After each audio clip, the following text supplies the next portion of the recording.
ጀግናው የድሮ ፍቅረኛውን ሰገንን አገኛት። ሞገስ ንብረቱን አስመለሰ። ሉላ በደስታ አለቀሰች።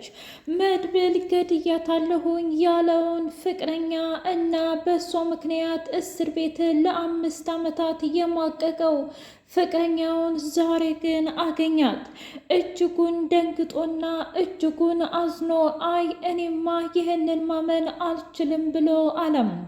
መርዞ እውነት ለመናገር ይህች ናት ወይ? ቆይ እኔ ግራ የገባኝ ነገር እስኪ ንገረኝ፣ ሰገን ፍቅረኛዬ የምትለው ይችን ነው ወይ ብሎ አለው። አዎ መርዞ፣ ለዘመናትና ለዓመታት እስር ቤት የበሰበስኩት ሰገንን ገድያለሁ ብዬ እኮ ነው የምወዳትንና የማፈቅራትን ፍቅረኛዬን። ግን ደግሞ ዛሬ እንዳልገደልኳትኝ አወቅኩኝ። እጅጉን ደስ ይላል ብሎ አለም። አክሊሉ እጅጉን ሉላን ይረብሻት ጀመር። ትሰምኛለሽ?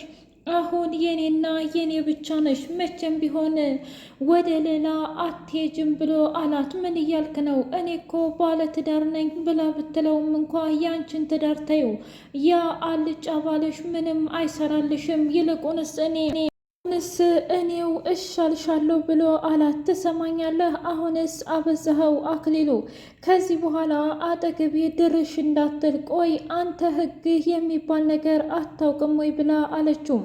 እኔ እኮ በራሴ ዛባ ላይ የሚሽከረከር ሰው ነኝ፣ ማንንም የምፈራ አይነት ወንድ አይደለሁም።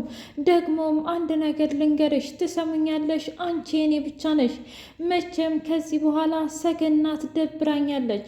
እሷን አሰጉድና አንቺን አስገባለሁኝ። ይህን ሞገስ ደግሞ የሆነ ቦታ አውቀዋለሁኝ፣ ግን ደግሞ የትና መቼ እንዴት እንደማውቀው የማስታውሰው ነገር የለኝም። ስለዚህ አንቺ ማወቅ የሚገባሽን ነገር አውቀሻሉ። ላዬ በጣም ቆንጆና ምርጥ ሴት ነሽ ብሎ አላት። መድብል ጀግናው ያን ጊዜ ይሄ የተረገመ አክሊሉና ካሊብ ሙሲሳ ናቸው አንቺን እንድገድልሽና እንዲሁም ዋጋሽን ሰጥቼሽ እንድለቅሽ ያደረጉኝ ብሎ አለ። ምን እያልክ ነው ታዲያ? በዚህና በካሊብ ሙሲሳ ነው ወይ ትተኸኝ ሄድከው? እኔ እኮ ደግሞ ጠልተኸኛል ብዬ ነበር ብላ እንባ ደም አለቀሰች። ምን እያልሽ ነው ሰገን? እንዴት ነው እኔ አንቺን የምጠላሽ? አንቺ እኮ በጣም ልዩና የምወድሽ የማፈቅርሽ፣ እንዲሁም ለመጀመሪያም ለመጨረሻም ጊዜ ባንቺ የተሰቃየሁት እኔ ነኝ። ታዲያ እንዴት አድርጌ ነው የምጠላሽ? ግን ደግሞ ዋጋሽን እንዲሰጥሽ አደረጉኝ። ግን ይሄ ትክክል አልነበርም። አንቺ ምንም ነገር አላደረግሽም ነበር ብላ አለች። አውቃለሁኝ ምንም ነገር ያኔ አልተፈጠረም። ግን ደግሞ ሆን ብለው አንተን እንዳጠመድሁና እኔ ደግሞ ለአክሊሉ ተመቻችቼ እንድገኝለት ስለፈለገ ብቻ ይህ ስራ የዛ የተረገመ የካሊብ ሙሲሳ ነው ብላ አለችው። አታስቢ ሰገን፣ አሁን ተገናኝተናል። ደግሞ መቼም ቢሆን መቼም ከዚህ በኋላ ማንንም ልጎዳም አልችልም ብሎ አላት። ሰገን እንባ ደም እያለቀሰች እቅፍ አድርጋ የዓመታት ፍቅሯን ተወጣች። በሌላ በኩል ሞገስ ጀግናውና ያገኘው መድብል በጣም ደስ ይላል። አሁን የምፈልገውን ነገር በሙሉ አግኝቻለሁ ብሎ አለው። እውነትህን ነው? አዎ፣ ከዚህ በላይ ምንም የምፈልገው ነገር የለኝም። እናም እስከ ዛሬ ይህንን ወር ሙሉ ስጠብቅ የነበረው እኮ ይህንን ነበረ። ላደረክልኝ ነገር በሙሉ አመሰግናለሁ ብሎ ሲለው፣ ምን እያልክ ነው? እኔ ነኝ እንጂ ማመስገን ያለብኝ አንተም አይደለህም። ግን ይልቁንስ እኔ አመሰግናለሁ ብሎ ሲል፣ ለማንኛውም አሁን ያ የተረገመ አክሊሉ ሳይመጣብን ብንሄድ ይሻላል ብሎ ሲለው፣ ልክ ነህ እንሂድ ብሎ ሄደ። እነሱ ተነስተው ሄዱ። ሰገንን እባክሽ ሰገንዬ በጣም እንደምወድሽና እንደማከብርሽ ታውቂያለሽ አይደለም እንዴ? እስከምመጣ ድረስ እዚህ መታገስ አለብሽ ብሎ አላት። እንደዛማ መታገስ አልችልም፣ አሁን እኮ አንተን አግኝቻለሁኝ መሄድ አለብን ብላ ስትል፣ አይ እንደዚህ እንደዋዛ መሄድ አንችልም፣ ገና ያልጨረስናቸው ብዙ ጉዳይ አሉ፣ እባክሽም ብሎ እንደምንም ማሳመናት። እንደዛ ከሆነ አክሊሉ ያለውን መረጃ በሙሉ ታመጭልኛለሽ ብሎ አላት። ምን እያልከኝ ነው? አዎ ሩንና ካሊብ ሙሲሳን ዋጋቸውን እንድሰጣቸውና እኔም ለአመታት እስር ቤት የገባሁበትን የአንቺን ጉዳይ እንዲፈታ የምትፈልጊ ከሆነ ያልኩሽን በሙሉ ታደርጊያለሽ ብሎ አላት። ግን ደግሞ ባልስማማበትም እንኳ ያልከኝን እንደምንም አደርጋለሁ ብላ አለችው። እንደዛ ማለት አይደለም ሰገን፣ ይህንን ነገር እውነት ለመናገር ላንቺ ብቻ አይደለም ለእኔም ለሁላችንም ነው ብሎ አላት። እዛ ከሆነ እሺ፣ ምክንያቱም ላንተ ስል የማላደርገው ነገር የለም ብላ አለችው። ሰላም ሰላም! ውድና የተከበራችሁ የትርሲቴ ሚዲያ ቤተሰቦች እንዴት ናችሁልኝ? ሁሉ ሰላም፣ ሁሉ መልካም። ምን እግዚአብሔር ይመስገን ሰላም ነኝ፣ ደህና ነኝ። ለዚህ ቻናል አዲስ የሆናችሁ ሰብስክራይብ እያደረጋችሁ ቤተሰብ የሆኑ ነበር በሰዎች ስለምትከታተሉኝ እጅጉን አድርጌ አመሰግናለሁ። እጅግ አጓጊውና አስተማሪው ሰገን ድራማ እንደቀጠለ ይገኛል። መድብል እጅጉን ደስ አለው። በሌላ በኩል ደግሞ ሞገስ ጀግናው ከዚህ በኋላ የምፈልገውን ነገር አግኝቻለሁኝ እና መሄድ አለብን ብሎ ሲል መድብል በፍጹም አትሄድም እኮ ያገኘኸው አንድ ስለ ቤቱ ወረቀት ብቻ ነው፣ ሌላ በጣም ብዙ ነገር አለ።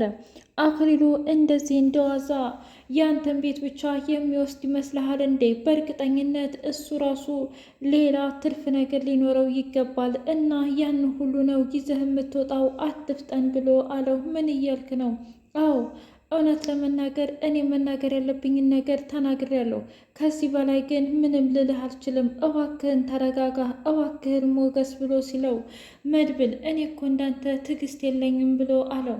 እስኪ ተመልከተኝ፣ እኔ 10ን ሴቶች ብቀርብ እንኳ እውነት ለመናገር እነሱ ቢወዱኝ እኔ መውደድ አልቻልኩም ነበር። ግን ደግሞ ፈጣሪ ለመልካምና ለጥሩ ነገር ነው ዛሬ ይችን የመሰለች ሰገንን አገኘኋት ብሎ ሲል እና ታዲያ ያች ስታወራን የነበረችዋ ልጅ ይችን ነው ማለት ነው? አዎ እዛ በዚች ፍቅር ከንፌ ማንንም ሴት ማየት የማልፈልገው ታውቃለህ፣ እሷን ብቻ ነበረ። እናም አላማዬና እቅዴ ሁሉንም አጥፍቼ እኔም ደግሞ እሷ ጋር መቃብር መሄድ ነበር። አሁን ግን በህይወት አገኘኋት። ሞገስ ይሄ ነገር በጣም ደስ ይላል ብሎ ሲልም እጅጉን ተደንቆ በጣም ነው ደስ የሚለው።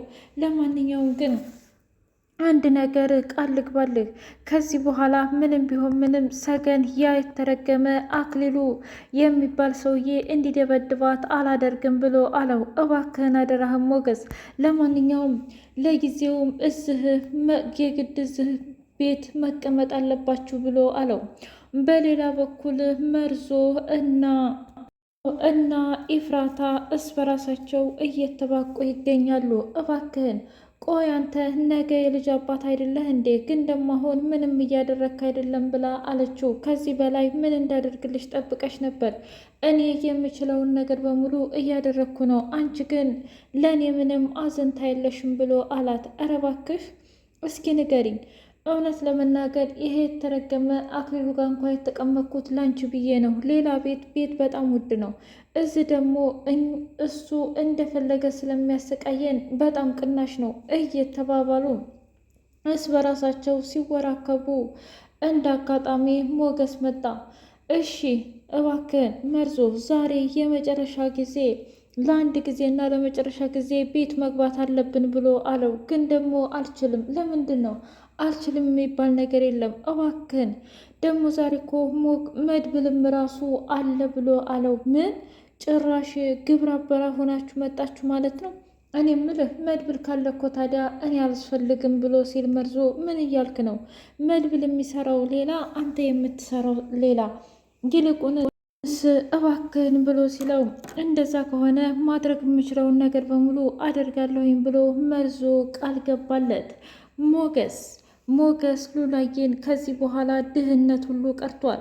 ከዚህ በኋላ በገዛ ንብረታችን ማንም አያዝም፣ አንቺና እኔ ብቻ ነን የምናዘው ብሎ አላት። እባክህ እኔ ሁሉ ይቅርብኝ፣ ግን ደግሞ አንተ ማጣት አልፈልግም ብላ አለችው።